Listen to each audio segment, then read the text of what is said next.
Growing up, a special treat for my family during the dog days of summer was a French silk pie. You know, the one from the grocery store that you get in the freezer section with those chocolate curlies on top? So when I came across a homemade version, I knew I had to give it a try. If you're new here, hello, this is My Sweet Mess, and welcome to my kitchen, where every week I make a mess trying new recipes in the pursuit of something sweet. This recipe has 3 elements: the crust, the filling, and the topping. The pie has to chill for at least 6 hours, which for me means I'm gonna make as much as possible today, and then I'll finish off the rest tomorrow. So let's get started on the crust. Come on, appliance.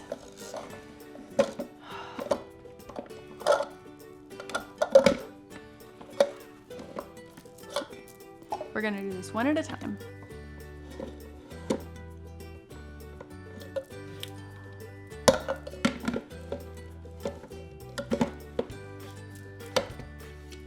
Okay.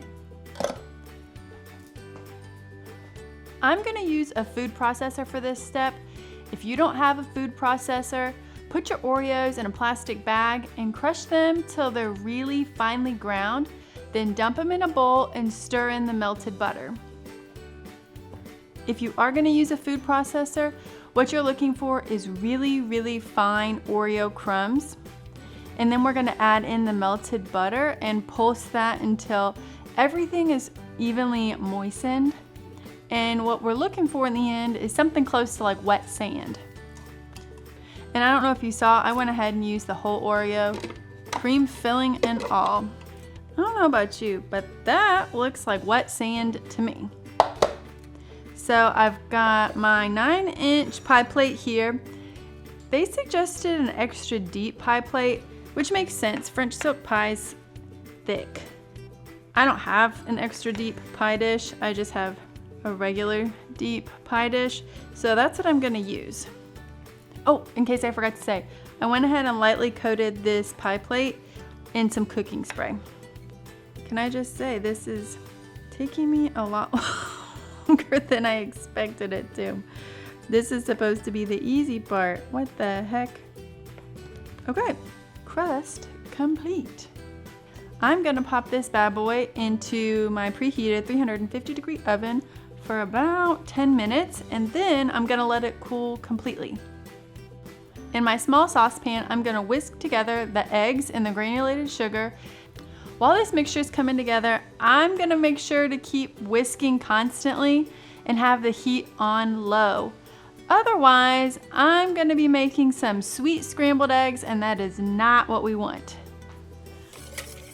So, into the pot goes the vanilla and the chocolate. Shoo! That looks good. We gotta let this cool down quite a bit. So we're at about 160 degrees Fahrenheit, and it needs to get down to like 75 degrees Fahrenheit, which is pretty significant. So I'm just gonna set this aside and let it cool, and just check on it every once in a while. Give it a little stir so the skin, oh, what a gross term to describe chocolate, but that's what it is. So we're trying to prevent a skin from forming on top of our chocolate mixture. So just gonna make sure that I give it a stir every once in a while, and then I'll come back and we'll keep making our filling. In the bowl of a stand mixer or using an electric hand mixer, I'm going to beat our butter until it is light and fluffy. Next up, we are going to slowly add in our chocolate mixture. You have no idea how hard this is to not just stop right here and get a spoon and eat this filling. It smells so good. It's a lot of chocolate. It's chocolate and butter. That's all it is. Our chocolate butter mixture looks sufficiently smooth and nicely whipped, So I'm just going to set this aside and we are gonna make some whipped cream. Now, normally as part of my mise en place, I would have already measured out this heavy cream, but I wanted to use ice cold heavy cream, and so that means that I had to wait. Oh boy, how many was that? Was that 3 or 4? Oh, I hope that was only 3. Second recipe, the heavy cream has done me wrong. So I'm gonna beat the cream until it starts to get a little thick, and then I'm gonna slowly add in the powdered sugar. This may take a while, so be patient. So I think, well, I don't know. Is that right? Oh, I don't wanna over whip it. I think that's right. Okay. I'm gonna trust my gut, say it's done.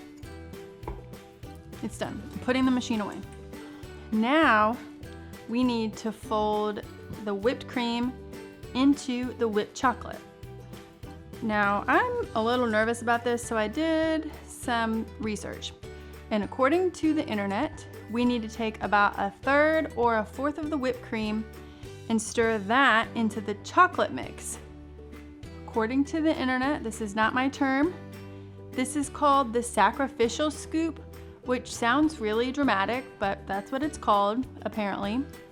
And it's called this because that first scoop is intended to loosen the chocolate mix, which should make it easier to fold in the rest of the whipped cream without losing all of that air, apparently. Now we just add in the rest, oh, wrong way. Add in the rest of the whipped cream slowly by cutting down the center of the bowl and flipping, and then we turn the bowl. And do that a couple of times. And I guess add more whipped cream. Okay, this is looking like something. And fold, and fold, fold, and fold. You don't have to say fold every time you fold. It just seems to help me, so. Fold. And we know we're good to stop when we see light streaks of whipped cream. Big streaks are no-go. Little streaks are still okay.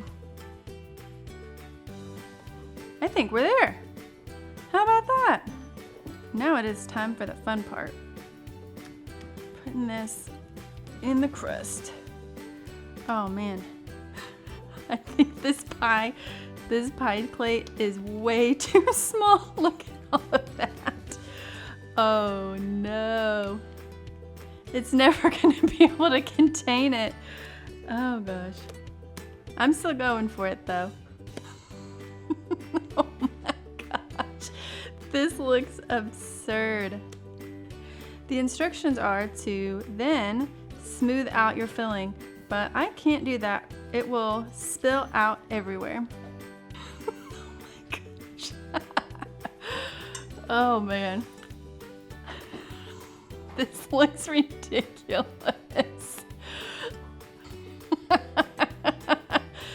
Oh man.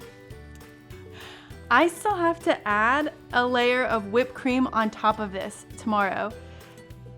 Oh, so this guy needs to chill in the fridge for at least 6 hours, or in my case, I'm just gonna let it hang out overnight. So I'm gonna cover this guy with plastic wrap, pop it in the fridge, and then I will see you tomorrow.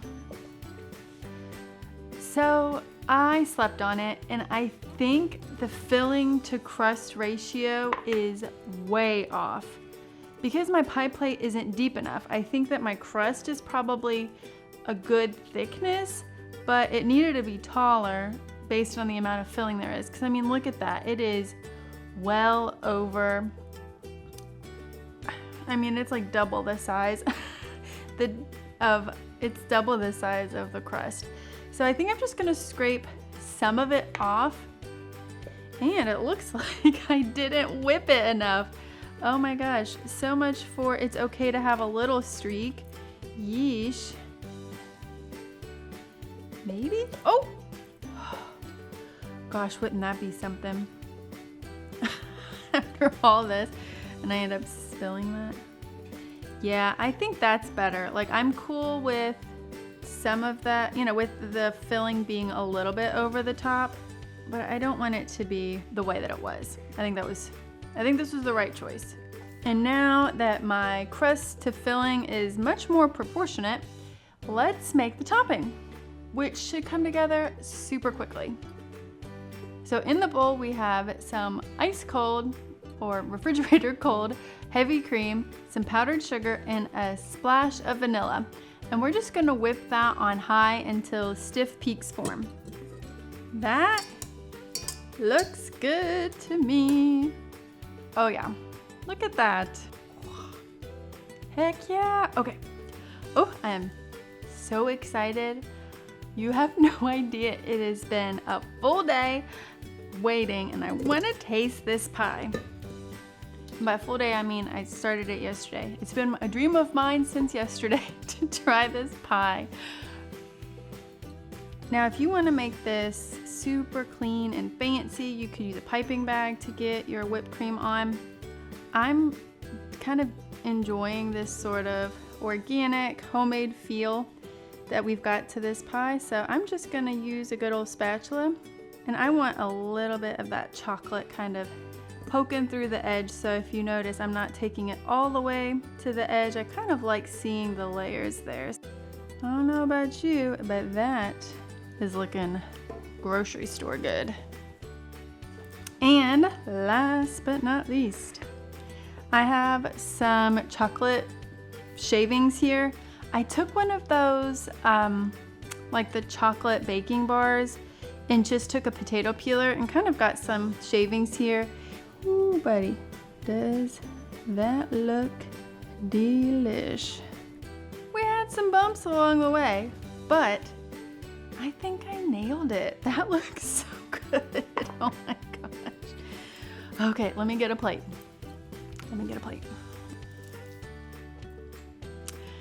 And ta-da! Look at that! Doesn't it look delicious and so decadent? Oh my gosh, that whipped cream and chocolate, that is a perfect proportionate ratio of crust to chocolate filling to whipped cream. Anywho, time for a taste.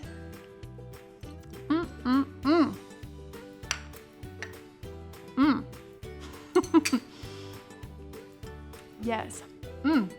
That is much better than the grocery store. It is light and fluffy and absolutely fantastic. I love that thick Oreo crust. It adds a nice crunch and contrast to the soft chocolate mousse and that whipped cream. I am already thinking about occasions to bring this pie to share with my friends and family, because it is so easy to come together, and you can make this ahead. This can hang out in the fridge for up to a couple days before your event. Anywho, I'm off to find a hot cup of coffee to go with this ice cold French silk pie. Thank you so much for being here today. And remember, trying new things is messy, but the end result can be pretty sweet. Have a great rest of your day. Bye now.